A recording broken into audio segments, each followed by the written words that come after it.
Bonjour tout le monde, bienvenue sur Cryptonomie.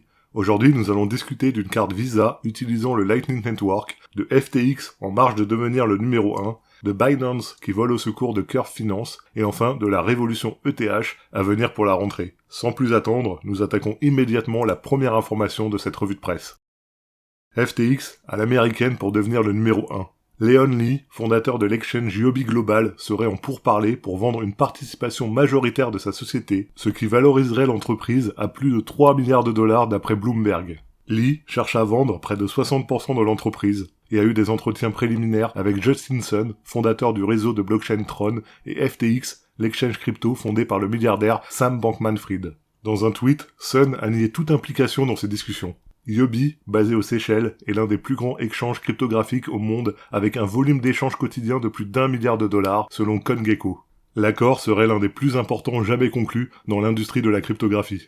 Si FTX signait ce rachat, il deviendrait actionnaire majoritaire de l'exchange Huobi Global, ce qui reviendrait à une fusion tôt ou tard. Cela permettrait à FTX de combler son retard sur le numéro 1 actuel qu'est Binance. Le ralentissement du marché de la cryptographie a contraint bon nombre des plus grandes entreprises du secteur à réduire leurs coûts et leurs emplois, mais cela pourrait être le premier cas où l'une de ces entreprises procède à une fusion. FTX a fait une multitude d'offres pour acquérir des sociétés blockchain lors du récent bear market de 2022.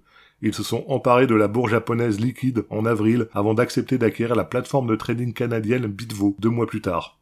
Ils ont également conclu un accord pour acheter la plateforme de prêt BlockFi pour 240 millions de dollars. FTX envisage également d'acheter Celsius Network et Voyager Digital, qui ont tous deux déposé leur bilan en juillet. Après la publication du rapport Bloomberg, le jeton natif acheté de Huobi a bondi de près de 25%, atteignant un sommet de 5,80 $. Une carte Visa utilisant le Lightning Network. Le réseau Lightning est la solution de seconde couche Layer 2 de Bitcoin. Elle permet de décharger le réseau principal des microtransactions du quotidien, tout en apportant des paiements instantanés et quasi sans frais. L'application Strike fait partie des projets crypto qui aident à démocratiser autant que possible le Lightning Network, en facilitant son utilisation. Dernière bonne nouvelle en date, la société annonce le lancement de sa propre carte Visa, la Strike Card, afin de fluidifier les paiements directement en Bitcoin. L'entreprise Strike continue son développement afin d'aider à populariser davantage Bitcoin et son réseau Lightning. Il y a quelques mois, en avril 2022, son association avec Shopify, géant des sites de e-commerce, a permis d'offrir l'option de paiement en BTC sur de nombreux sites marchands de ce dernier. La question entre un monde mercantile directement en Bitcoin et un autre où les crypto-monnaies se cachent toujours derrière le dollar alimente toujours les débats. En tout cas, avec cette nouvelle carte et ce que propose la concurrence, vous pouvez choisir votre camp, ou pas. Binance vole au secours de Curve Finance. Bonne nouvelle pour la finance décentralisée, la DeFi. Changpeng Zhao, le PDG de Binance, a annoncé que l'exchange avait réussi à intercepter une partie des fonds volés lors du récent hack de Curve. Selon le protocole, grâce à l'aide de Binance et de Fixed Float, la totalité des fonds vont pouvoir être retournés à leurs propriétaires.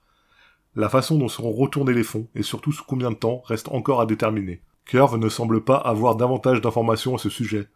Le protocole ayant directement demandé sous le tweet de CZ pourquoi les fonds ne pouvaient pas être retournés tout de suite.